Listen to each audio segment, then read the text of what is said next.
In the event of this recent outbreak of COVID-19 and the World Health Organization officially declared a pandemic, companies need to create and implement a business continuity plan. BlackStorm presents Business Continuity Guide, Part 1. In ASEAN, many of the governments have stepped in with additional measures as the outbreaks are happening globally. On March 16, 2020, the Malaysia government announced a restricted movement order. From March 18th to March 31st, everyone in Malaysia is not allowed to go overseas, and foreigners are not permitted to enter into the country.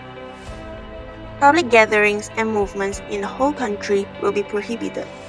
All places of worship and business premises must be closed except for supermarkets, grocery stores, and convenience stores selling everyday necessities. Singapore has strongly advised all Singaporeans to defer all travel abroad.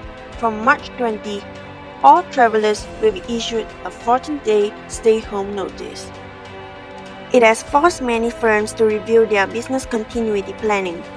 So what exactly is business continuity planning and the importance of it? Business continuity planning is the process involved in creating a system of prevention and recovery from potential threats to a company. We will be discussing both the internal and external threats and how we are going to minimize those threats. Why should we implement business continuity plan? Firms should implement business continuity plans to minimize disruption to their operations and ensure that business remains viable during the virus outbreak. We will be sharing some solutions on how you can respond, manage, and prepare for the impact of COVID-19 to protect your people, maintain operations, and sustain your organization during the pandemic and beyond. There are three possible problems companies may encounter. Firstly, employees will face a challenge to maintain employees' motivation and focus levels when working from remote locations. Secondly, due to the disruption of supply chains, many companies are facing the difficulties to manage both upwards and downwards. The most vulnerable companies are those which rely heavily or solely on factories in China for parts and materials. The activity of Chinese manufacturing plants has fallen in the past month and is expected to remain depressed for months. Lastly, it can be challenging to maintain the confidence of consumers amidst this global crisis. Travel and tourism industry has found itself grappling with an unprecedented level of disruption. As more borders close and travel restrictions mount, we also foresee higher employment due to the upcoming recession. This will have a direct impact on consumer spending.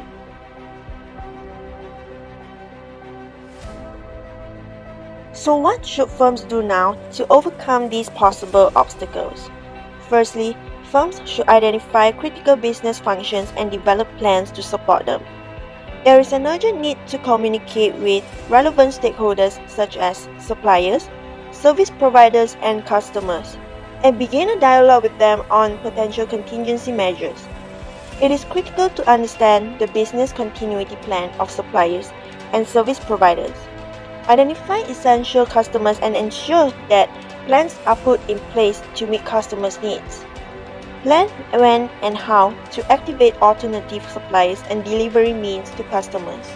Remote teams are the future of work, and it requires a new kind of leadership and management approach.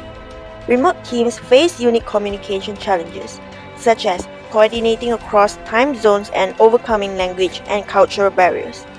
The distance also makes it harder for team members to feel like a team. Here are some ways you can bridge the virtual gap between remote employees so that they can still work effectively even if they are apart.